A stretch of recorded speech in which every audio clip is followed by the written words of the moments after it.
todos ustedes. Llegamos hoy a nuestro segundo tema del proceso de administración. La semana pasada arrancábamos con el con el tema inicial, como con esos conceptos iniciales de qué es planeación. Ahora vamos a verlos un poco más aplicados. Y vamos a ver aquí qué pasó. Listo. Recuerden que esta clase es grabada, entonces se toman imágenes, todo se hace con fines estrictamente académicos. Es importante que lo sepamos. Bueno, aquí tenemos un artículo científico y esta es una lectura recomendada que muy seguramente van a trabajar en sus clases de acompañamiento. Entonces, por favor, entren y lean esta, esta, esta lectura que, ah, que, que me va a plantear ese pensamiento estratégico en la gestión de las tiendas de barrio. Las tiendas de barrio tradicionalmente uno dice, no, es que la administración de tienda, como si fuera una administración muy básica, muy sencilla, sin mayor desarrollo.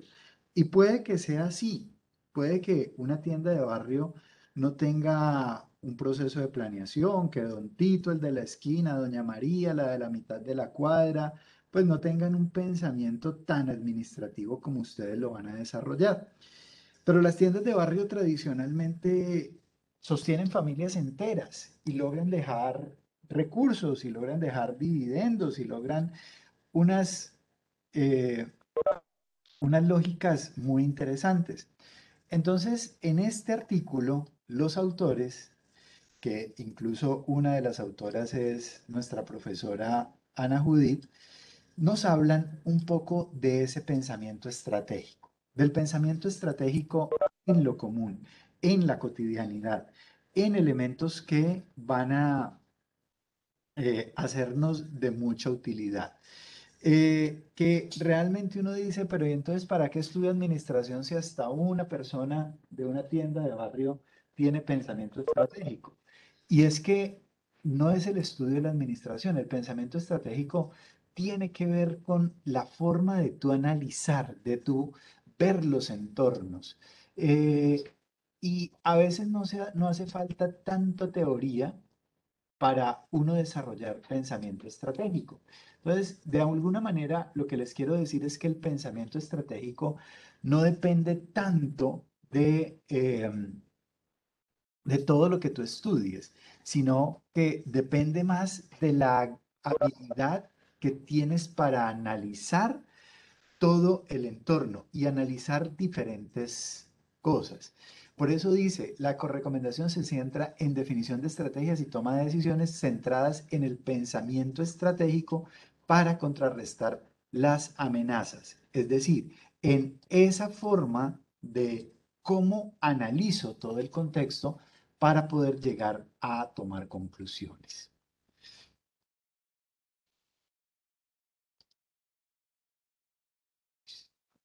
Regresemos a nuestra presentación. Entonces, chicos, en esta lectura recomendada, por favor, háganla, está muy rica de hacer.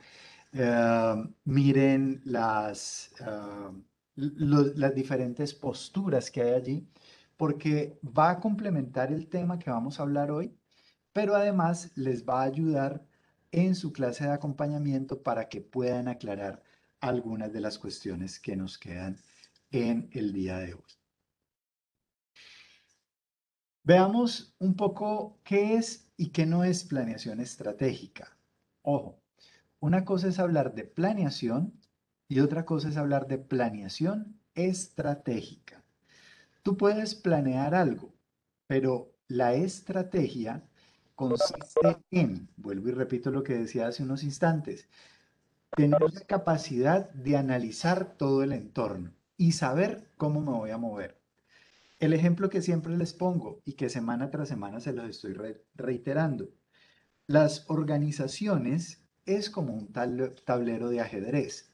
donde cada ficha se debe mover en un momento determinado. Debe hacer un movimiento específico y debe lograr unos resultados puntuales. Eso es la estrategia, tener la capacidad de entender cómo es ese tablero de ajedrez, por dónde me debo mover, cuándo me debo mover. No todas las fichas las mueves al tiempo. Tú vas moviendo dependiendo del contexto, de la situación, de lo que tú analizas. Los jugadores de ajedrez tienen la capacidad de incluso pensar las cuatro posibles jugadas, próximas jugadas que va a hacer su oponente. Y analizan y dicen, bueno, si me hace esta jugada, yo voy a irme por acá. Si me hace esta jugada, yo me voy por acá. Si me hace esta... Es decir, analizan qué podría pasar si, y con ese si podría pasar, hacen su jugada. Entonces, ¿qué es la planeación estratégica? Mire, la primera frase que nos dice es el pensamiento analítico y el compromiso de los recursos con la acción. Revisemos dos palabrillas allí muy importantes. Pensamiento analítico, es decir, que tiene la capacidad de analizar, de estudiar a fondo el contexto y de sacar conclusiones.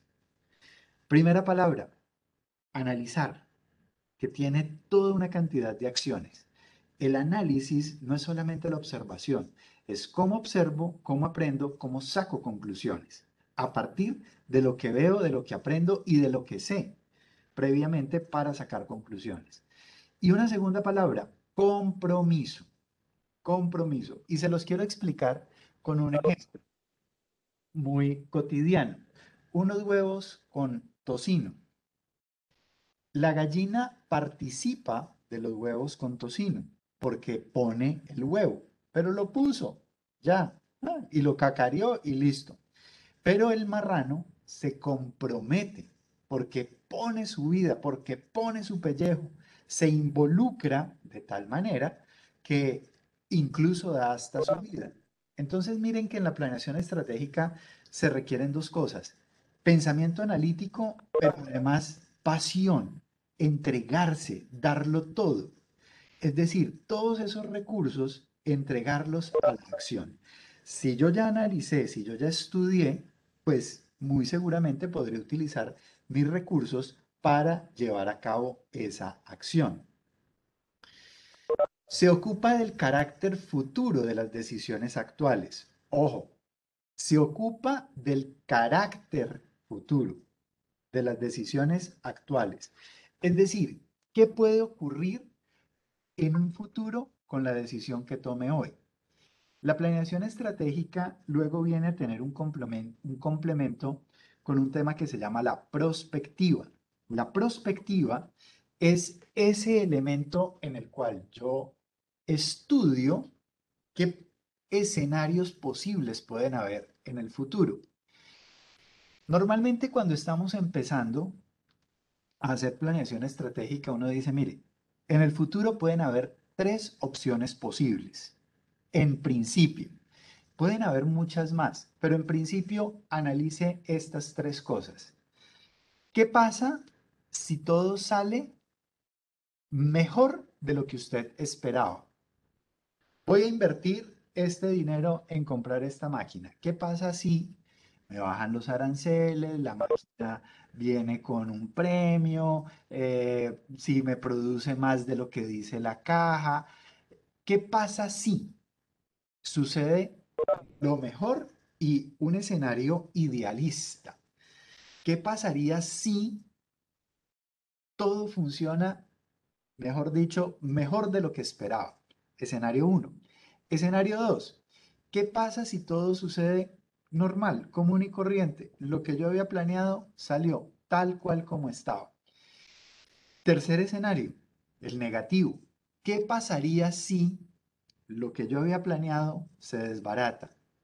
¿Qué pasaría si esto que yo estoy pensando no ocurre como lo estoy pensando? Tres escenarios. Entonces, el carácter futuro de las decisiones en la planeación estratégica consiste en analizar qué pasaría si tengo un escenario muy positivo, un un escenario normal y un escenario negativo. En ese punto, la planeación define cuando esté frente a este desarrollo, frente a este proceso, tomo estas u otras decisiones. Ojo, no es un intento de eliminar el riesgo ni la incertidumbre. Es un intento por controlar y tener previsto qué se puede hacer en determinados escenarios. No vamos a eliminar el riesgo, no vamos a eliminar la incertidumbre, porque el futuro, para los que no tenemos bolita de cristal, los que no tenemos la capacidad mágica de entender qué es lo que sucede en el futuro, pues simplemente nos toca pensar que pueden haber tres escenarios. Piénsalo en tu vida. En la mañana, cuando tú sales a la universidad, digamos que tienes clase a las 8, sales a las 7 de la mañana. ¿Qué pasaría si al salir en la puerta está un amigo que justo va para la universidad y me lleva? Tú tenías planeado irte en bus. Bueno, puedo llegar más temprano, si llego más temprano puedo adelantar este trabajo, si adelanto este trabajo por la tarde tengo más tiempo libre. Escenario uno. Escenario 2. No, me toca ir hasta el paradero, listo. ¿Qué pasa si voy hasta el paradero, tomo el bus, llega a tiempo, llego bien, sobre el tiempo, tin, tin, tin? Escenario 3. ¿Qué pasa si cae una lluvia terrible, hay un trancón, el bus se vara? ¿Qué pasaría en? Puede que alguno de los tres escenarios suceda, pero como tú ya sabes, tú muy seguramente vas a tener lo que comúnmente se llama como un plan B. Que uno no debería tener un plan B, uno debería tener un plan B, C, D, E, F, G, H, I, J, hasta la Z, porque eso es lo que nos va a garantizar tener capacidad de reacción. ¿Qué pasaría si llega una pandemia? Denme un segundo. Y miren lo que nos dice Peter Drucker. Y a mí siempre me ha llamado mucho la atención esta, esta frase. El mejor plan es solo un plan. Ojo con eso. El plan no se puede convertir en tu camisa de fuerza, porque el mejor plan es solo un plan. Es decir, buenas intenciones. Pero cuando lo llevamos a la acción, cuando lo convertimos en trabajo, es donde realmente tiene importancia ese plan. Entonces, chicos, el, ¿qué pasó aquí? El plan debe ser algo que nos guíe, que nos direccione, no algo que nos limite. Por eso vamos a ver, digamos, como dos grandes componentes. El pensamiento estratégico y la dirección estratégica, como ese proceso que debe seguir cualquier estrategia.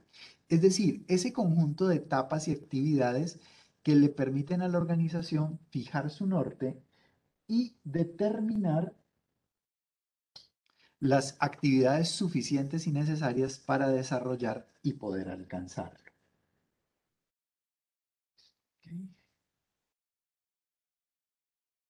Ok. Ese conjunto.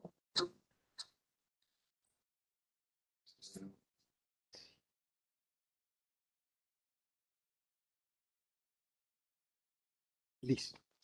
Ese conjunto de etapas y actividades que nos permiten fijar el norte, esas etapas y actividades tienen que ver con cómo lo analizas. Volvemos al tema del pensamiento estratégico.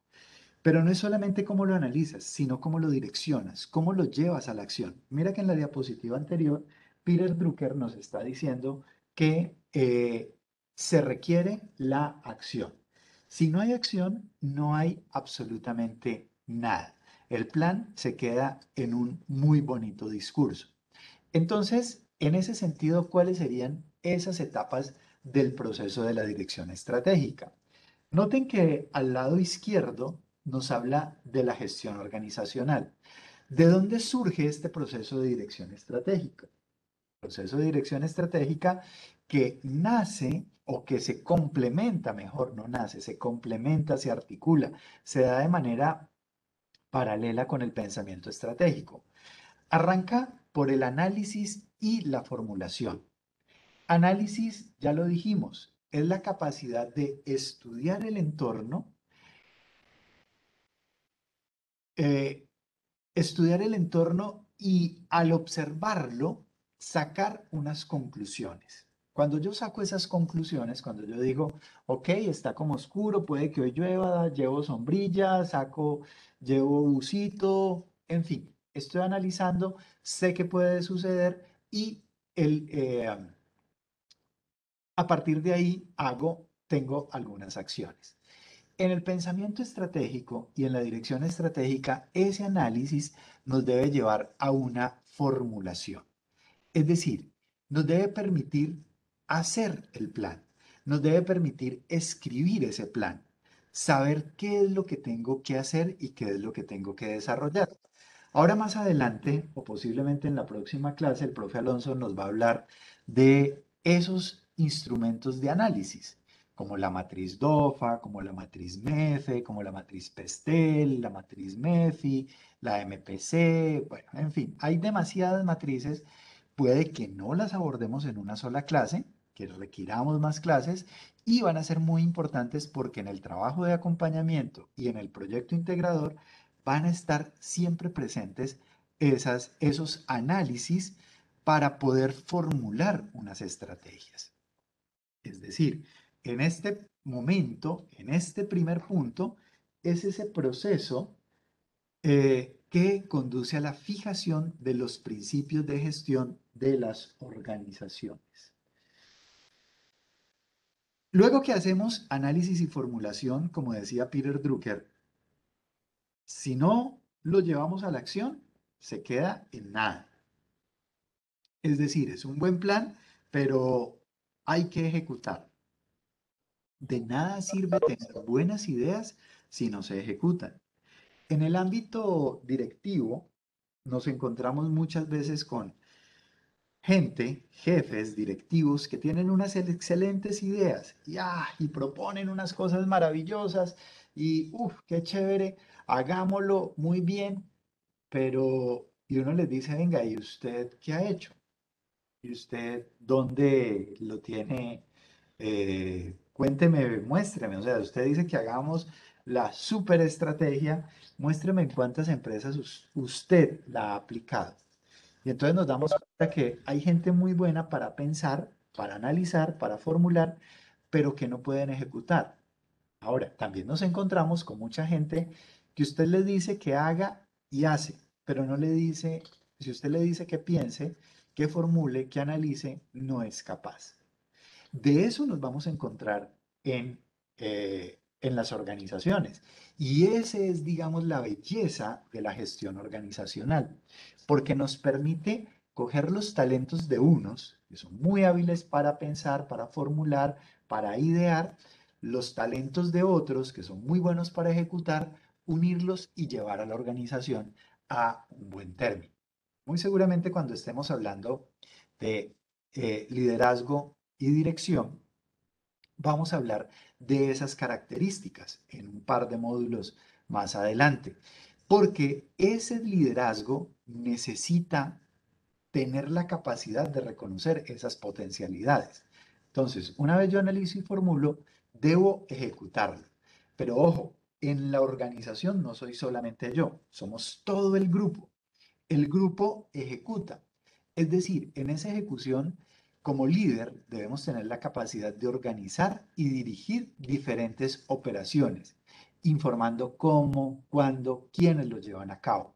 Entonces, normalmente allí, en esa planeación, en esa formulación, el resultado final es un cuadrito que nos va a decir cuáles son las acciones, cómo las vamos a llevar a cabo, cuándo las vamos a llevar a cabo, en qué tiempo o cuándo inicia, cuándo finaliza, quién es el responsable, no solamente quién es el que la ejecuta, sino quién es el responsable, quién es el líder de ese proceso, cuánto puede costar y muy seguramente va a tener un complemento que son los indicadores de medición. Eso nos lleva a que cuando yo ejecuto algo, tengo que estar evaluando las estrategias. Vuelvo y repito lo que les dijo, lo que les decimos desde la primera clase. La evaluación no es un proceso final. La evaluación es un proceso constante que está todo el tiempo presente en la gestión organizacional y en la dirección estratégica más, porque usted todo el tiempo debe estar evaluando lo que está sucediendo. Vuelvo al ejemplo de la salida suya de la casa hacia la estación de bus.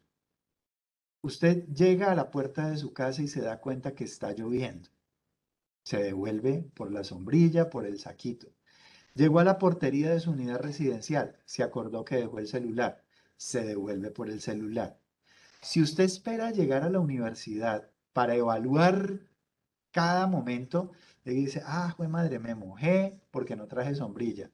Estoy incomunicado porque no traje celular. Todo el tiempo estamos evaluando. En la gestión organizacional sucede exactamente lo mismo.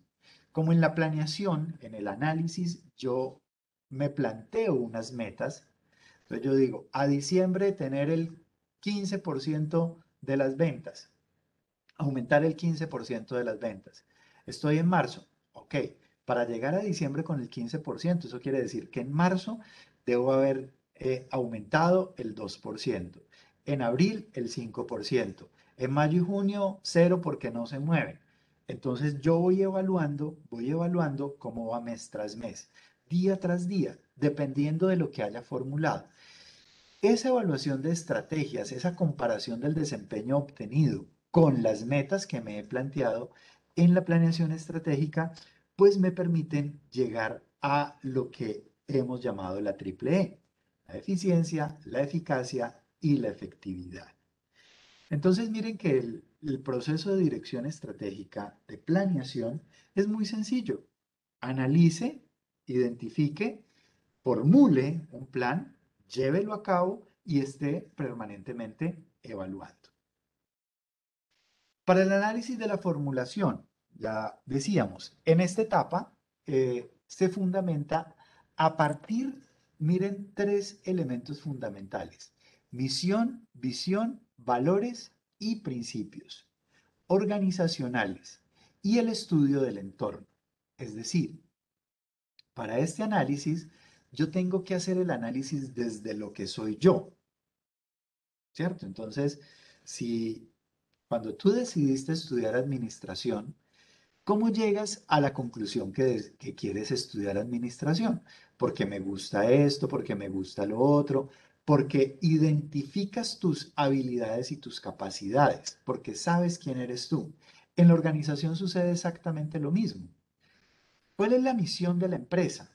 ¿Hacia dónde, perdón, cuál es la esencia de la empresa? ¿Para qué creamos la empresa? ¿Con qué misión está esta empresa creada? Un banco tiene una misión. Una empresa de venta de autos tiene una misión diferente a la de un banco. Un supermercado tiene una misión diferente a la de un banco y a la de una empresa de autos. Entonces, la misión de cada empresa marca cuál es la esencia, qué es lo que quiere lograr, qué es lo que quiere hacer. La visión es a dónde quiero llegar. Es, digamos, el objetivo grande de la organización. ¿Qué quiere ser en un futuro? Cuando yo tengo claro qué hago y a dónde quiero llegar, pues es muy fácil determinar qué me sirve y qué no me sirve del entorno. Pero además debo tener en cuenta los valores y los principios. Los valores y los principios son los códigos de conducta, los códigos de comportamiento de la organización. Entonces, sé qué hago, para dónde quiero ir, pero cómo lo hago, bajo qué principios y qué valores. Vuelvo al ejemplo. Un banco tiene una misión en particular, tiene un sueño particular y tiene unos principios y unos valores particulares. Pensemos en un banco legal, en un banco éticamente constituido, y pensemos en un banco ilegal. Y les digo bancos ilegales porque, por ejemplo, no sé si ustedes recuerden al Chapo Guzmán, este narcotraficante mexicano. De hecho, hay todo un estudio de casos sobre la organización de él. Él tenía toda una organización, tenía organigrama, tenía todo un fundamento y muy posiblemente en algún momento revisemos ese caso, porque él tenía dirección de mercadeo, tenía dirección de innovación, tenía dirección financiera y de hecho él tenía una especie de banco, donde le prestaba a sus delincuentes, donde les cobraba intereses, donde se desarrolló, por ejemplo, una red de gota a gotas en toda América Latina. Ese es un banco ilegal. ¿Cuáles serían los valores y principios de ese banco del Chapo Guzmán versus un banco legalmente constituido? Su misión y su visión muy seguramente son diferentes, ¿sí? Pero sus normas de conducta son las que van a marcar cómo logran esa misión y esa visión. Cuando yo conozco ese interior de la organización, a partir de la misión, la visión, los principios y los valores, pues debo hacer análisis de los entornos, tanto internos como externos. Es decir, qué capacidades y qué debilidades tengo yo, tiene la organización internamente. La organización es capaz de lograr esto, no es capaz de lograr tal cosa, debilidades y fortalezas. Pero también tengo que ver qué sucede alrededor, con el gobierno, con la competencia, con los clientes, con el entorno en el que me muevo. Es decir, el análisis externo. ¿Cuáles son las oportunidades que me brinda el sector externo? ¿Cuáles son las amenazas que me brinda el sector externo? La misión, bueno, esto ya se los decía, responde a la pregunta, ¿cuál es nuestro negocio? A partir de aquí se establecen objetivos, se formulan estrategias de manera eficaz. Miren, cuando estamos planteando una misión, realmente, ¿cuál es el negocio? Les voy a poner un ejemplo. Una empresa de maquillaje, su misión era hacer que las mujeres se sientan más bellas. La misión, el negocio de ellos, como lo tenían concebido, no era vender labiales, maquillaje, no. Su negocio era ofrecer, o es ofrecer, porque todavía existe esta empresa, es ofrecer, sí, por ahí hicieron una pregunta, y la respuesta es sí. Ya el profe Alonso nos ayuda ahí en el chat. Eh, es lo que prometes. Una empresa de estas que vende brocas, brocas son lo que se le pone al taladro para abrir huequitos en la pared, esa empresa lo que ofrece son huecos en la pared, no vende brocas como tal, sino que vende la promesa de. Es decir, ¿cuál es tu negocio? ¿En qué enfocas tu negocio? ¿En la satisfacción del cliente, en el producto? Todo es posible, pero cuando tú tienes claro cuál es tu negocio, a partir de ahí tú enfocas todos los objetivos y formulas las estrategias. La visión es el estado futuro posible, el deseable. Entonces, por eso nos planteamos objetivos, nos planteamos metas. La misión es más del presente, más de la hora, de lo que hago. La visión es más del futuro. ¿Qué elementos debe tener una misión? Y esto, por favor, ténganlo muy en cuenta, porque ahora que vamos a empezar lo del proyecto integrador, como decía el profe Alonso, todavía no hemos dado el startazo. Ya esta semana deberíamos de empezar a trabajarlo en los grupos de acompañamiento. Ayer con los profesores enviamos una información para que lo fuéramos empezando, porque la idea del proyecto integrador es que, vamos por allá en la primera clase, tú cojas una empresa o un emprendimiento que quieras desarrollar, cualquiera de los dos caminos es viable, y vayas analizando todos estos elementos que vemos en la teoría, cómo se aplican en la realidad. La universidad y los libros son una fantasía de, de Disney, o sea, pareciera que el mundo ideal. Entonces, por eso en la universidad tratamos de aterrizar a la realidad, que no se quede en el mundo ideal de lo que es la presentación, de lo que es el libro, de lo que es el texto, sino que, chicos, analicemos, miremos si esto es real. Entonces, en el proyecto integrador, tú coges una empresa y tú dices, por ejemplo, voy a analizar a Colombina. Hey, estamos hablando de planeación estratégica. Ah, bueno, allá el primer módulo hablamos de eh, las teorías y los enfoques. Colombina, ¿con qué teorías y con qué enfoques se identifica? Hablamos también de, bueno, estamos hablando de esto, de la misión. Ok, miremos cómo es la misión de Colombina. Vamos a hablar de la visión. ¿Cómo es la visión de Colombina? Según la universidad, según el libro, según el texto, según la clase, la misión debe tener estos 5 elementos. Colombina, ¿usted tiene estos 5 elementos? No, le falta, le sobra. Ah, ok, entonces yo puedo decir que si le hiciéramos esta mejora, ya nos quedaría bien la misión. Y eso es lo que vamos a trabajar en esos procesos de acompañamiento. Vamos a hablar de la matriz DOFA. Muéstrenme la DOFA de Colombina. ¿Qué pasa? ¿Qué debilidades, qué oportunidades, qué fortalezas, qué amenazas tiene Colombina?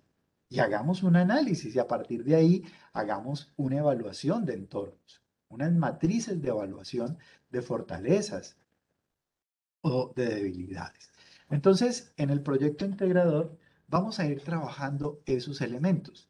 Por eso es tan importante tener muy en cuenta cada una de las cosas que vamos hablando aquí. Entonces, miren, la misión arranca por expresar el razón de ser de la empresa. ¿Cuál es la razón de ser de la organización? Un segundo, yo hago aquí una cosita.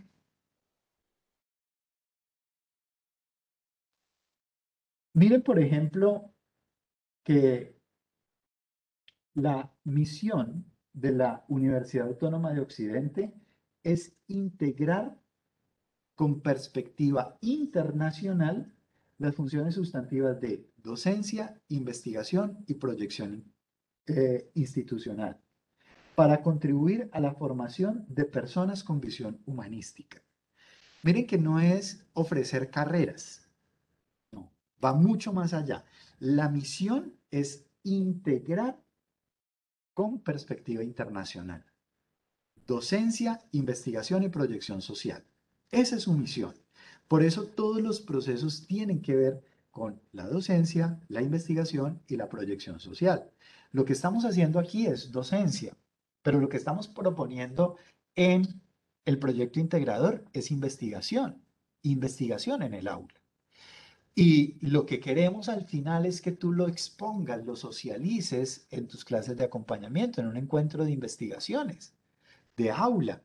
Ahí estamos haciendo proyección internacional. Entonces, cuando yo tengo clara mi misión, las clases que desarrollo dentro de la universidad, pues tienen que ver con eso, con qué es lo que me está diciendo la universidad.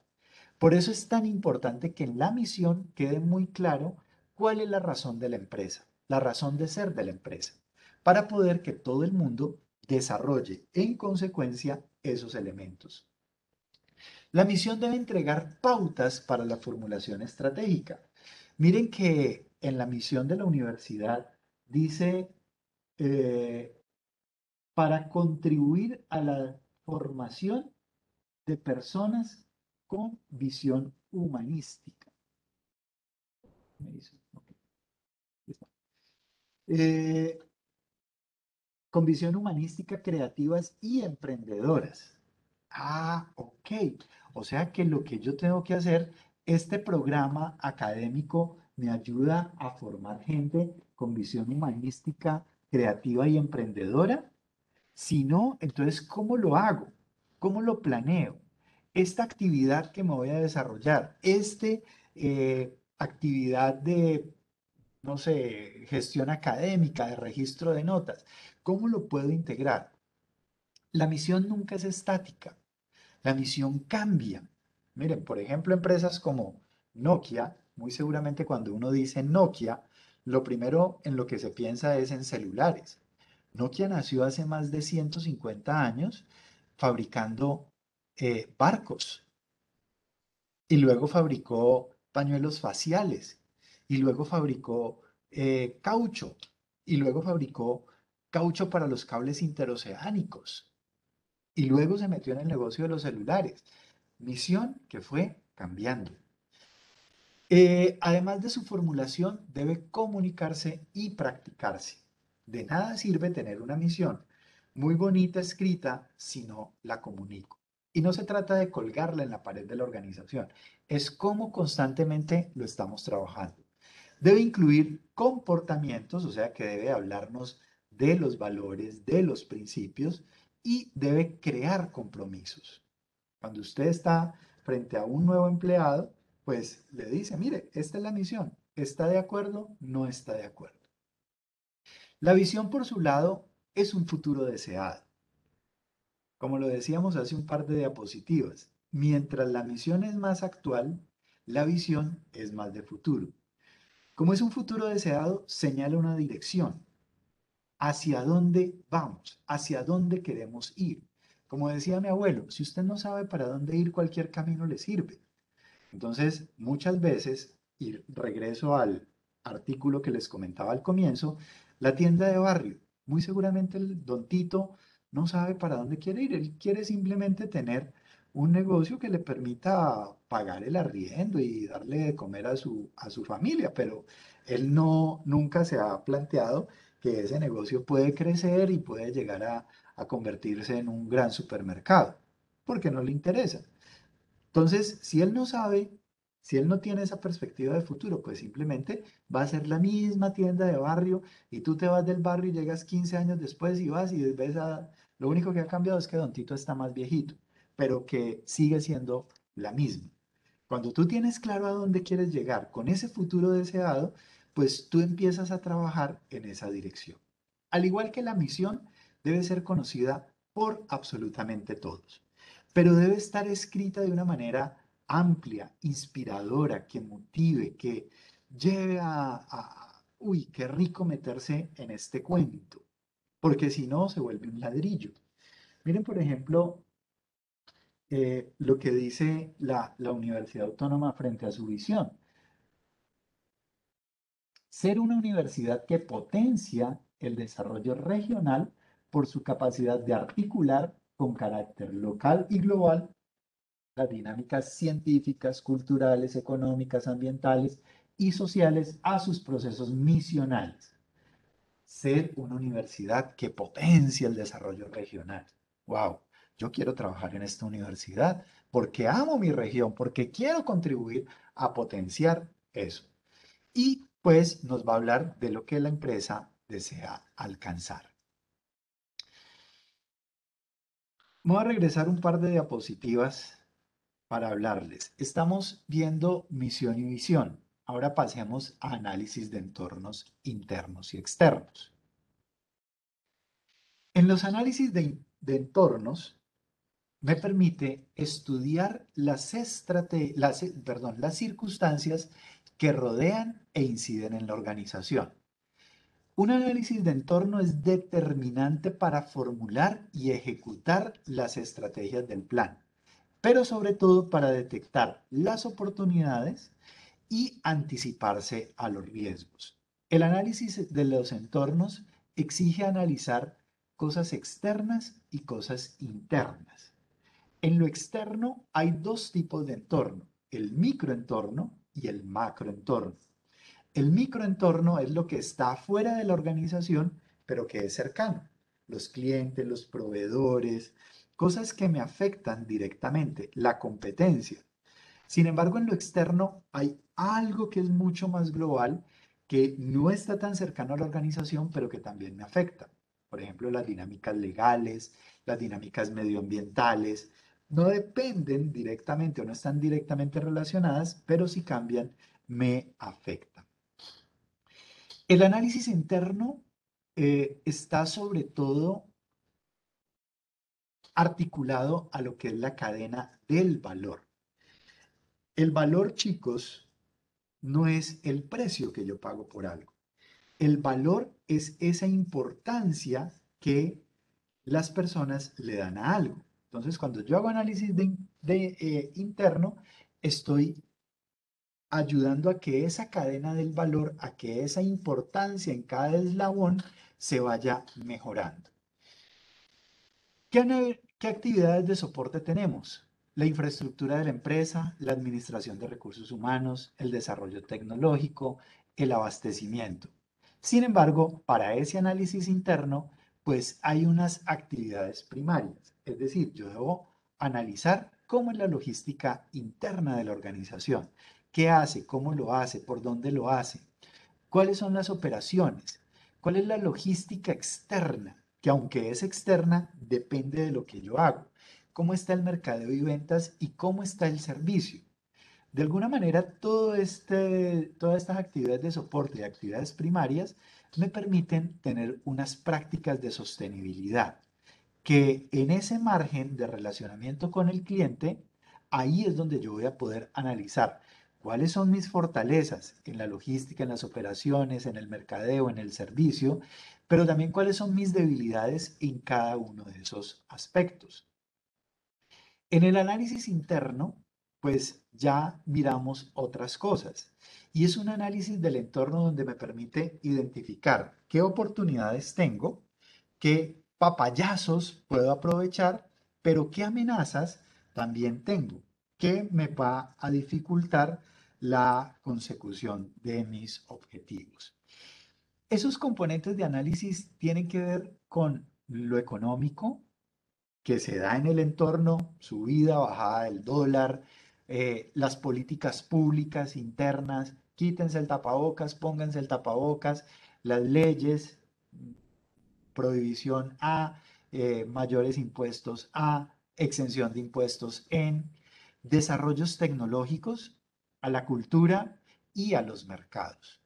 Entonces, en ese análisis de oportunidades y amenazas, yo tengo que mirar cómo es mi competencia, qué avances tecnológicos, qué desarrollo social, qué condiciones ambientales y qué demandas o requerimientos tenemos. Con base en eso, yo puedo plantear innovación y desarrollo de nuevos mercados.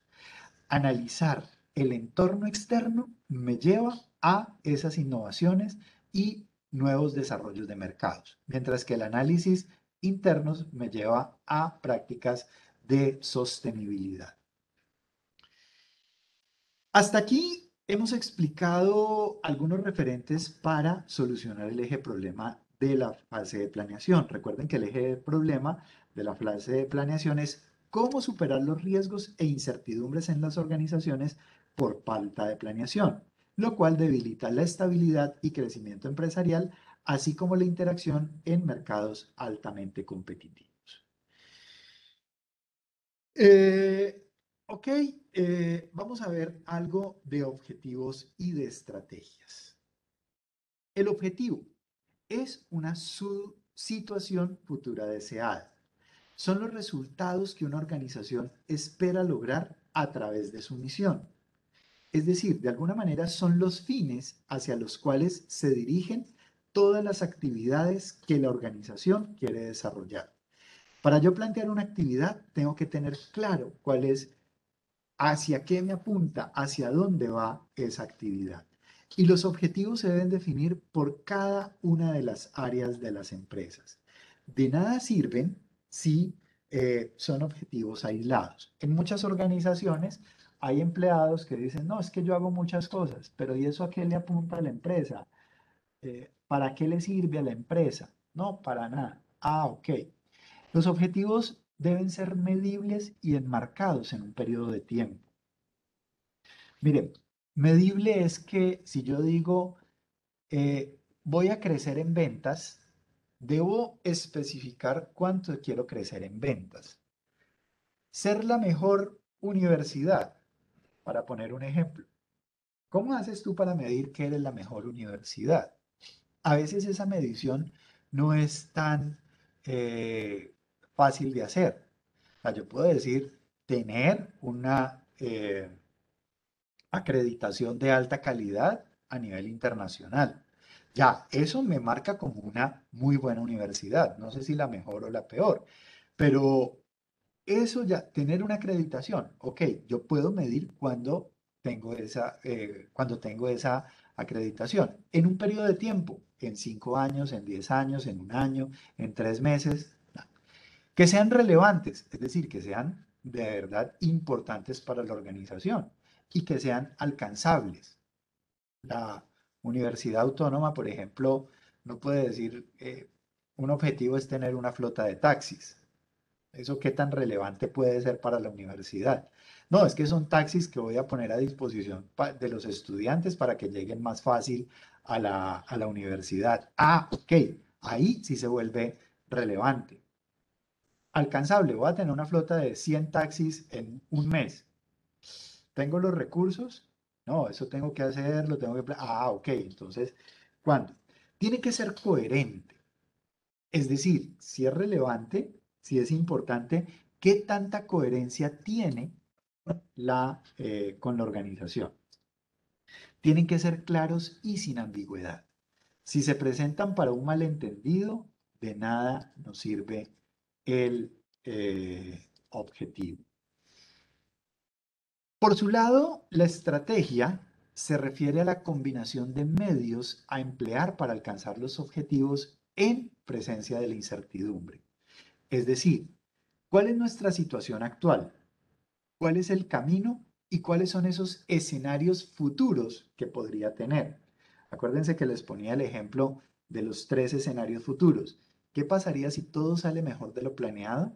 ¿Qué pasaría si todo sale como lo planeé? ¿Y qué pasaría si nada de lo que planeé sale? Escenario positivo, normal y negativo. En ese sentido, las estrategias indican un direccionamiento que guía la acción y los recursos requeridos para alcanzar objetivos organizacionales. Como dice el maestro Henry Mintzberg, las estrategias son los medios por los cuales una organización pretende lograr sus objetivos. O sea que cada objetivo debe contener una estrategia. Quiero aumentar el 15% de las ventas. Listo, ¿cuál va a ser la estrategia? Voy a abrir más puntos de venta, voy a hacer más campañas de mercadeo, voy a hacer más campañas promocionales. ¿Cuáles son esas estrategias que voy a hacer para alcanzar esos objetivos? Porque esos objetivos me van a hablar de cómo alcanzar mi visión empresarial.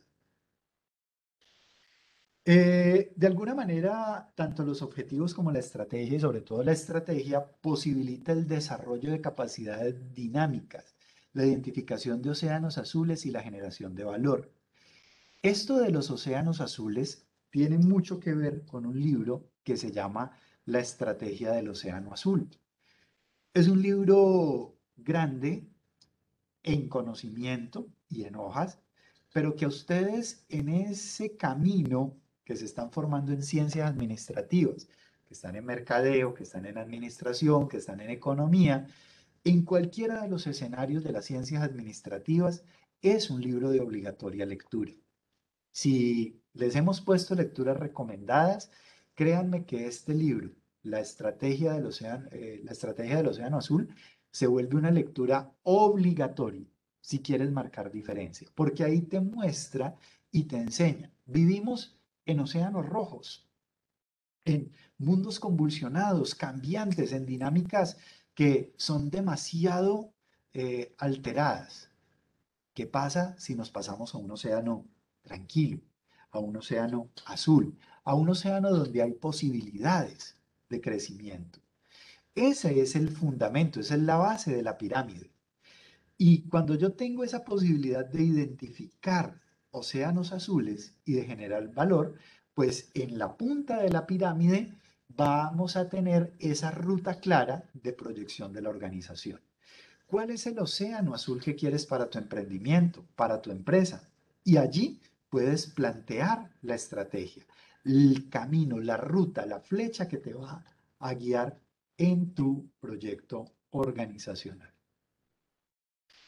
Tengan en cuenta que, si bien es cierto, la visión me marca dónde quiero llegar, la visión tiene unos objetivos, los objetivos tienen estrategias, la estrategia debe tener un conjunto de tácticas. Recuerden que la táctica es la operación. Entonces, la estrategia debe tener un conjunto de tácticas que corresponden a las decisiones que hay que tomar según los diferentes contextos posibles de evolución para conseguir los objetivos globales de la organización. Sí, porfa. Sí, como quieras. Hágale que aquí está más fácil.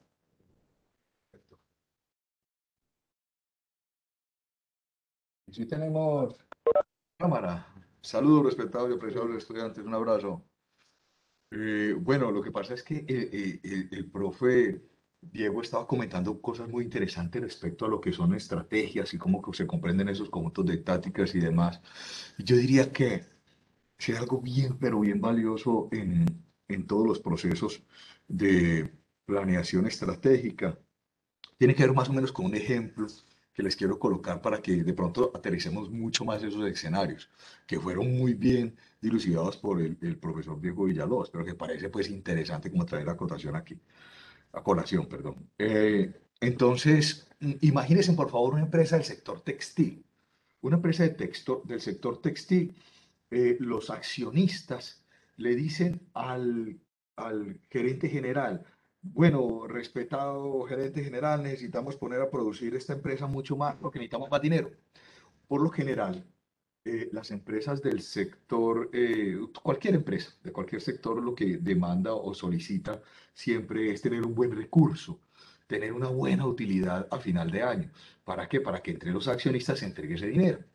Entonces, sucede y acontece que los accionistas le piden a ese gerente general que quieren ver cuál va a ser como la labor a realizar durante el año 2023. ¿Qué hace por lo general un gerente general? Un gerente general le dice a diferentes áreas de esa empresa cómo tienen que trabajar durante todo el año. Y entonces le dice, bueno, para el año 2023 nos pusieron una meta muy interesante y es que tenemos que incrementar las ventas y las utilidades de la compañía en un 14, en un 15, en un 16% como tal. Entonces, ¿qué se le ocurre? Le dice el gerente general al gerente comercial. ¿Qué se le ocurre, señor gerente comercial?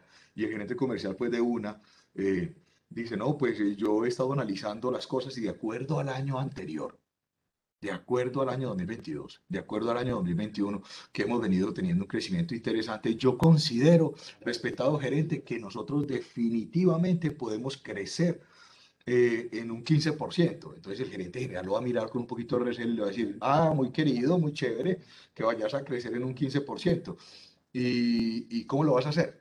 Ojo con eso, ¿cómo lo vas a hacer? Entonces el gerente comercial dice, pues yo para poder hacerlo tengo que abrir otras áreas que no tengo abiertas en este momento en Colombia, como por ejemplo la costa atlántica y de pronto el sur del país, que está hablando del departamento de Nariño y del Putumayo. Para yo poder incrementar ese 15% es necesario definitivamente trabajar fuertemente con esas áreas, pero para poder trabajar con esas áreas necesito personal y fuera eso necesito más producto. Cuando él está diciendo eso, que es el gerente comercial de la empresa, automáticamente está accionando o coaccionando al área de gestión humana de la compañía y está coaccionando también al área de producción. Y entonces él mira a la gerente de recursos humanos o de gestión humana, perdón, de gestión humana, mira a la gerente de gestión humana y le dice el gerente general, ¿y cuántas personas necesita? Le pregunta al gerente comercial. El gerente comercial, no, pues por lo menos necesito 2 o 3 asesores comerciales para que se muevan por toda la costa atlántica. Estamos hablando del departamento de Sucre, Montería, Magdalena, Atlántico, Bolívar, hasta Guajira. Y necesito también otras 2 personitas que se me muevan, una en el departamento de Nariño y otra en el departamento del Putumayo. Tengo que prestarles capacitación y todo este cuento. Y sabemos que si nos metemos en esa área, de acuerdo a una investigación de mercados que hizo el área de mercadeo, valga la redundancia, podríamos lograr llegar a ese 15% y logramos tener así a toda la que es la junta de accionistas totalmente contentos en el proceso. Entonces, el gerente general empieza a manifestar, bueno, jefe de gestión humana, ¿para cuándo tenemos ese personal listo para que ingrese a trabajar en el proceso? Entonces la gerente de gestión humana empieza a decir, no, pues yo necesito de un tiempo y tengo que establecer un presupuesto también, porque para poder causar o tener 5, 6, 8, 10 asesores comerciales en diferentes zonas del país, necesito establecer cuál es el salario mínimo que se va a pagar, necesito tener claro los aportes para fiscales, cuál es el sistema de comisiones y todo este tipo de cosas para poder meterlos allí, cuáles son los viáticos que voy a tener que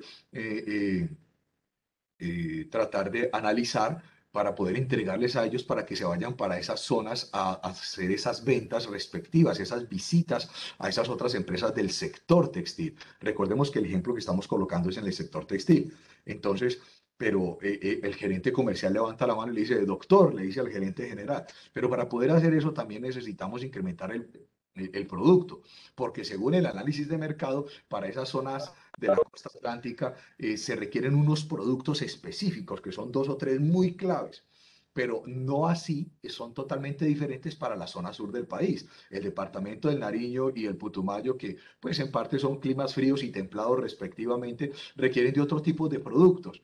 Entonces necesitamos incrementar el proceso productivo. Automáticamente levanta la mano el gerente de producción y dice, un momento, si ustedes me van a pedir eso, ustedes saben que yo tengo que entonces tratar de duplicar el proceso productivo en la planta y para poder hacer eso necesito sacar o dejar de trabajar en dos turnos que tengo actualmente durante la semana de 6 de la mañana a 2 de la tarde y de 2 de la tarde a 10 de la noche para empezar a trabajar con tres turnos 24 horas. De lo contrario, no podríamos producir lo que definitivamente requiere el gerente comercial para poder abastecer las posibles ventas que se van a realizar con los posibles y futuros asesores comerciales, tanto en la costa atlántica como en el sur del país. Más o menos la van cogiendo. Entonces, el gerente de producción dice, necesito tanto un técnico para que me esté revisando las máquinas porque las vamos a poner a trabajar full, tres turnos 24 horas, como también necesitamos con suma urgencia unos operarios para que estén trabajando en esos turnos. Respetada jefe de gestión humana, es imperante que los operarios que vayan a trabajar en esas máquinas sean tolerantes a la frustración. ¿Por qué razón? Porque se necesita sí o sí de unas personas que estén muy metidas en el proceso y que fuera de eso, si yo lo necesito para que se dobleteen en otros turnos, ellos tengan la tolerancia del caso para sacar adelante este cuento. De lo contrario, esto se nos vuelve un zaperoco pues gigantesco. Entonces la jefe de gestión humana ya sabe que requiere de más personal todavía y que tiene que empezar a contratar eso. Automáticamente, automáticamente el gerente general codea a alguien que tiene al lado que es su aliado estratégico. Estamos hablando de planeación estratégica. ¿Quién es? El gerente financiero. Y él toca al gerente financiero y le pregunta, ¿oíste pues Rogelio? Un ejemplo, estoy poniendo un ejemplo. ¿Oíste pues Rogelio? Y si tenemos un músculo financiero y tenemos flujo de caja para sostener a los asesores comerciales del norte, los asesores comerciales del sur, para sostener a los operarios que van a llegar a trabajar los tres turnos 24 horas, para sostener también a el técnico que va a revisar las máquinas para que no se vaya a presentar ningún problema, para comprar la materia prima, porque automáticamente el gerente de producción también vuelve y brinca y dice, y necesito más materia prima. Y la bodega de producto básico o de materias primas está totalmente agotada. Entonces, ¿qué sucede con todo ese andamiaje que les estoy nombrando? Lo que sucede es que eh, el gerente general está invitando a toda la gerencia, a las demás áreas de las diferentes gerencias, como la gerencia de producción, la gerencia comercial, la gerencia de gestión humana, la gerencia de compras o la jefatura de compras, logística, abastecimiento, cartera y demás, empezar a planear, a planificar cómo lo van a hacer para poder garantizarle a la Junta de Accionistas al 31 de diciembre del año 2023, cómo le vamos a entregar un 15% de utilidad a ellos como accionistas, producto de un dinero que de pronto muy posiblemente la gerencia no lo tiene o la gerencia financiera no lo tiene en estos momentos en la empresa o en bancos y que muy posiblemente le va a tocar pedirse los prestados o bien a la institución financiera para poder soportar todo ese andamiaje, o bien se lo va a tener que pedir prestado a la Junta de Accionistas para podérselo devolver más adelante. Cuando estamos hablando de todo esto, estamos hablando de planeación estratégica, porque es la forma en la que un gerente general puede entregar informes a una junta de accionistas respecto a una cantidad de tácticas que deben estar perfectamente estructuradas por las diferentes áreas que son representadas dentro de una organización.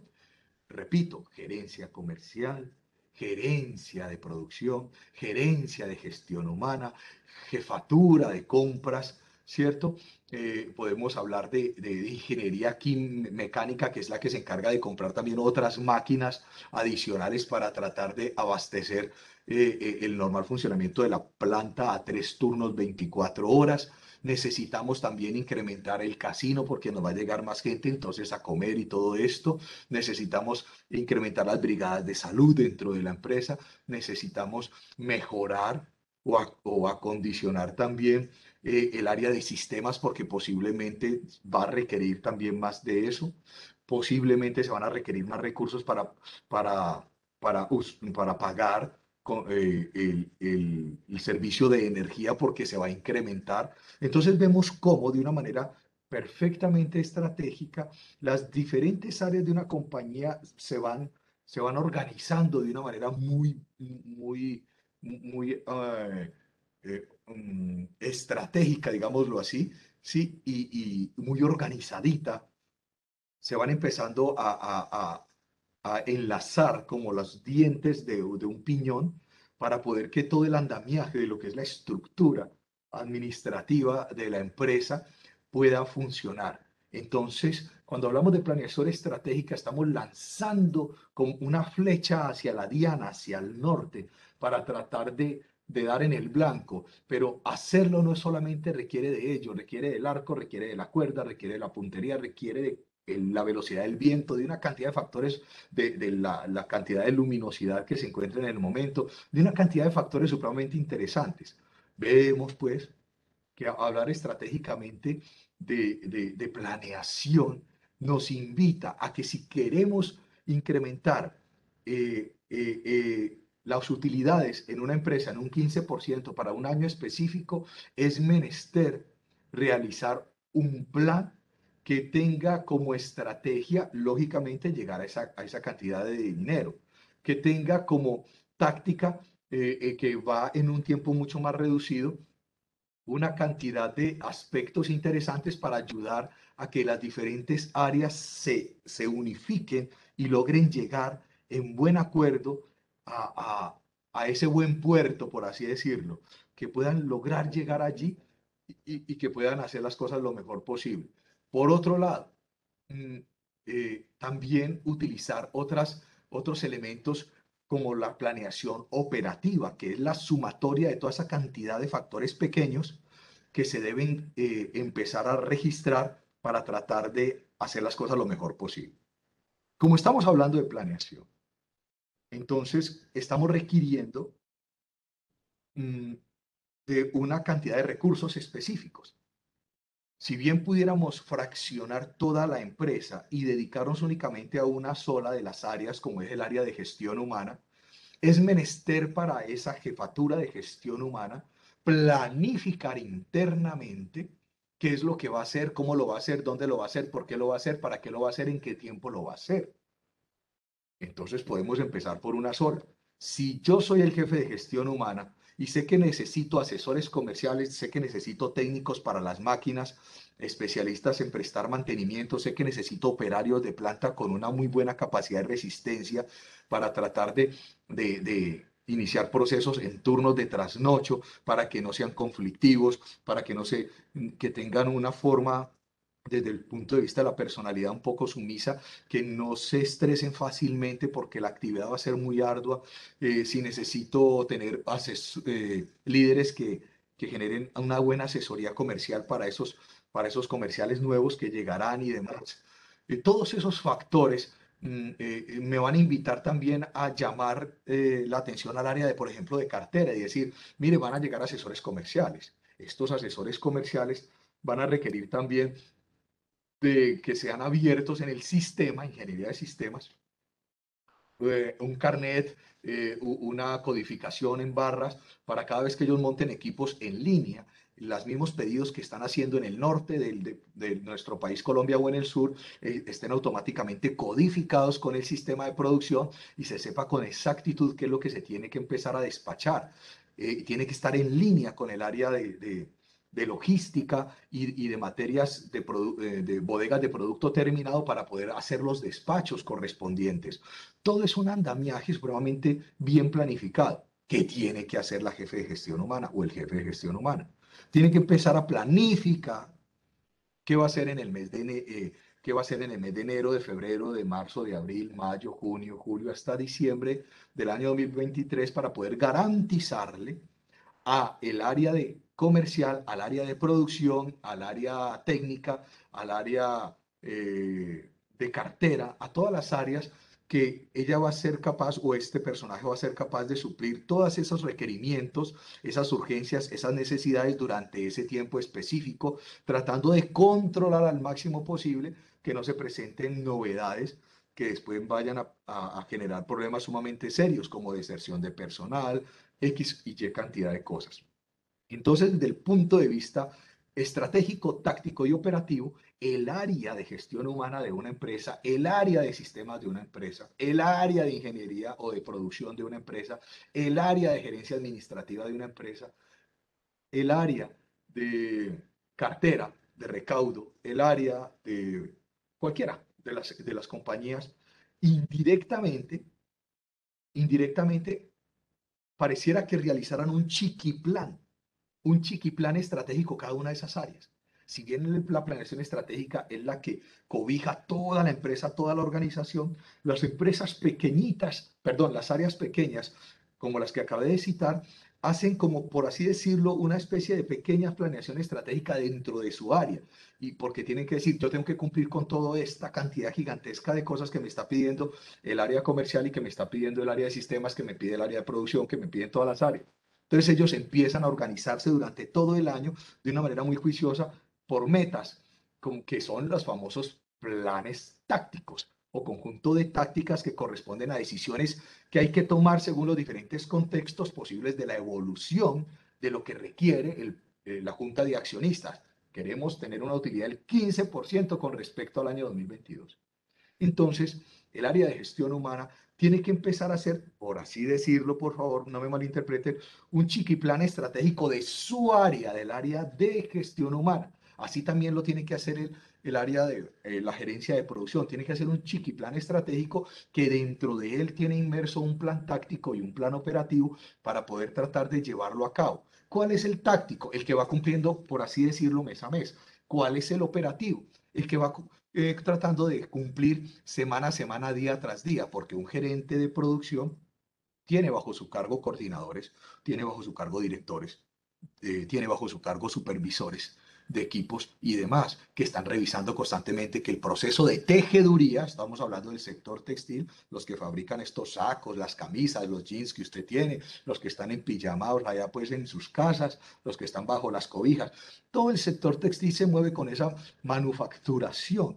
Entonces, poder realizar una cobija, un edredón, una toalla, un jean, una media, una camisa, una camiseta, un buzo, un saco, un suéter, requiere de un proceso supremamente hermoso desde el punto de vista del andamiaje del sector textil.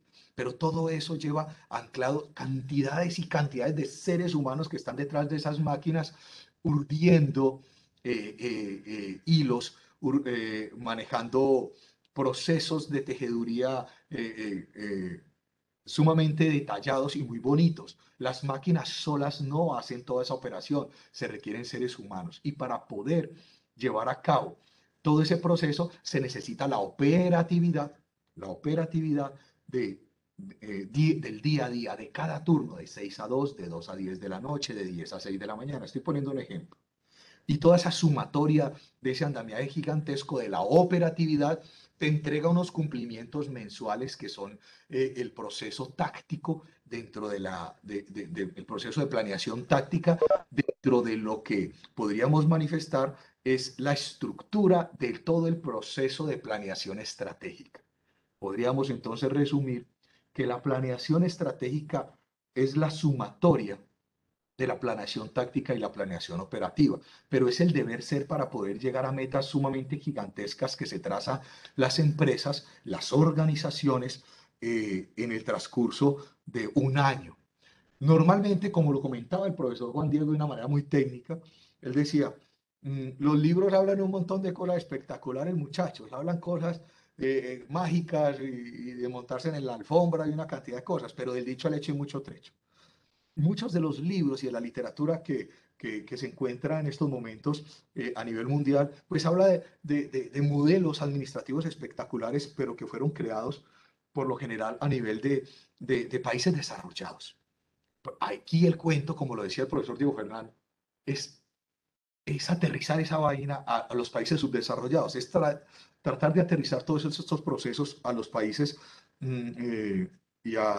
como Colombia, en donde las situaciones de pronto son un poco más adversas, pero donde hay un modelo creativo y de innovación sumamente interesante también. Es un menester para nosotros como cuerpo profesoral tratarles de manifestar que si bien la literatura y los libros manejan ese tipo de cosas, lo ideal es aterrizar esos escenarios a una realidad supremamente interesante que es la que vive Colombia. Un ejemplo, creo que es Gilinski, ¿no? Caleño, eso es Cali, Cali. Ole, muchachos, para que ustedes estén muy orgullosos. Gilinski ya se confirmó desde ayer en horas de la noche y hoy que es el mayor accionista del grupo Sura. O sea, Cali se le metió al grupo empresarial antioqueño, hombre, ahí qué pena por la tierrita, pero en la realidad, se le metió al grupo empresarial antioqueño y compró acciones de Sura como empresa no solamente de seguros, sino de salud, con más de un 35-36% de las acciones. Es el mayor accionista y quiere seguir comprando acciones y todo este tipo de cosas. Para tratar de entender lo que les estoy comentando respecto a Gilinski, quiero decirles algo. Es, es muy lógico, muy obvio poder entender que en el año 2021, por lo menos desde agosto, septiembre de 2021, Gilinski y el grupo de asesores que tienen hicieron un modelo de planeación estratégica, táctica y operativa para poder saber si iban a hacer una inversión al grupo empresarial antioqueño y si definitivamente iban a querer comprar, iban a tomar decisiones de compra respecto a Sura. Ellos se reúnen, empiezan a planificar cuáles son los pros y los contras de poder ser los mayores accionistas para Colombia de ese monstruo, porque es un monstruo sumamente interesante, ese grupo asegurador Sura, es muy grande en Colombia, yo diría que es el más fuerte, y ellos hicieron todos esos modelos de planeación, que más adelante los vamos a ver en detalle, pero lo que hicieron fue tratar de montar ese andamiaje para tratar de analizar los posibles riesgos y futuros riesgos. Cuando ellos lanzan ese modelo de planeación estratégica en septiembre, octubre, noviembre, en diciembre dijeron, ya, tomamos la decisión, vamos a comprar Sura, vamos a ser los mayores accionistas de Sura para el año 2022. Y empiezan el proceso de negociación entre diciembre y enero para que finalizando febrero, ayer 28 de febrero en horas de la tarde-noche, ya prácticamente se cerrara el proceso de negociación y se aperturara para el departamento del Valle del Cauca y orgullosamente para la ciudad de Santiago de Cali un grupo empresarial sumamente interesante, que de seguro va a tener unos movimientos estratégicos muy buenos. El señor Ilinsky no va o no compra la mayoría de acciones de Sura simplemente por comprarlas y por tener mayor utilidad. Pues obviamente en el modelo estratégico esa es la realidad, pero lo que está haciendo él de aquí en adelante es tener ya estructurado, porque estoy seguro, sin temor a equivocarme, que ya tiene estructurado toda la estrategia que él va a querer montar como accionista mayoritario de dicho grupo. Va a empezar a pedir unos datos interesantes, va a tratar de solicitar respetuosamente que le permita moverse con una cantidad de estrategias bien valiosas. Esas estrategias no salen hoy de parte de él o del grupo como tal que lo representa, sino que ya fueron perfectamente planificadas desde meses anteriores. Volviendo al tema del sector textil, eso es lo que pasa cuando haces planeación. El profe Diego lo decía de una manera muy clara y muy contundente. Constantemente estamos planificando, constantemente estamos evaluando, constantemente estamos tratando de ejercer control sobre todo lo que hacemos. Y, y esto no es ajeno. En el sector textil, muchas empresas actualmente tienen que, constantemente tienen que, por así decirlo, remasterizarse, generar planeaciones estratégicas para tratar de evitar cometer errores toda vez de que aún se encuentran muy fuertes. Estoy hablando del sector textil, productos manufacturados que vienen de China, ¿sí? De hecho, y como lo decía el profe Diego, si bien es cierto que los libros hablan de planeaciones estratégicas que deben ser a 3 a 5 años, nosotros somos conscientes y las tenemos incluso en imágenes diapositivas. Pero la verdad es que ahora con esta globalización, con pandemia, con los tristes y vergonzosos modelos de guerra que se presentan entre Ucrania y Rusia, hablar hoy por hoy de planes estratégicos a 3 años, a 5 años, es utópico y es algo ilógico toda vez de que en estos momentos los modelos comerciales van con unos niveles de celeridad pasmosos, da miedo. Ustedes constantemente lo que les gusta hoy, una laptop que les gusta a ustedes ahora, o un teléfono móvil, un smartphone que les gusta ahora, una tablet que les gusta ahora, dentro de un mes ya no les va a gustar porque ya va a salir algo nuevo. ¿Qué quiere decir esto? Esto invita a que los modelos de planeación estratégica para las empresas y las organizaciones tengamos que hacer que migren y que máximo las hagamos a un año, toda vez de precisamente de la globalización de los mercados, toda vez de los avances en las tecnologías de la comunicación, toda vez de la cantidad de celeridad que existe en estos momentos en las empresas a nivel mundial, y algo que también comentaba Diego es la obsolescencia planeada. Es algo que ya está planificado y que sí o sí se nos puede venir a pique. Entonces, tratando de evitar que ese tipo de cosas sucedan, los modelos de planeación, que son sumamente importantes, muy respetuosamente, es mi percepción, oído, es mi percepción, no deberían ser superiores a un año. Ya hoy día hacer planeación estratégica a 3 años, a 2 años, a 5 años, está mandado a recoger porque nadie te garantiza que cómo se va a comportar el mercado a un tiempo mayor de un año y medio, debido a todos los problemas que ustedes ya son conscientes que se presentan. Guerras que afectan el precio del crudo, guerras que afectan automáticamente el precio del dólar, guerras que impactan en la devaluación de nuestra moneda, primer factor. Segundo factor, enfermedades infectocontagiosas como pandemias o virus que pueden tomar fuerza, que pueden calmarse por un momento y vuelven y arrancan y demás, afecta la economía a nivel mundial. Y tercero, que es muy importante y muy valioso, las redes sociales, los medios de comunicación y el que usted como ser humano no traga entero. Todo lo que yo le estoy diciendo, usted puede perfectamente en el mismo momento ir a cotejarlo. Todo lo que yo estoy diciendo en este momento, usted lo puede estar escribiendo en el chat, diciéndole al profe Diego que está en el chat que hicimos cambio, diciéndole al profe Diego, lo que está diciendo el profe Alonso, si es verdad o no está cuenteando. Y el profe Diego estará respondiendo. O sea, usted ya está, usted está inmerso en un modelo tecnológico que le invita a que usted constantemente esté en función de analizar si lo que le decimos nosotros como cuerpo profesoral es real o es mentira. Si lo que usted encuentra en la calle es verdad o es mentira.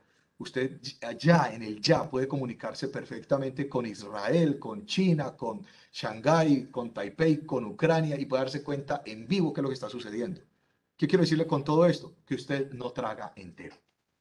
Y como usted no traga entero, ese es el tercer factor fundamental por el cual nosotros manifestamos muy respetuosamente, lo digo a título personal, un modelo de planeación estratégica no puede ser mayor a un año. Hoy día, la celeridad de la economía, la globalización y la salud y las guerras, infortunadamente, no nos dejan hacer así.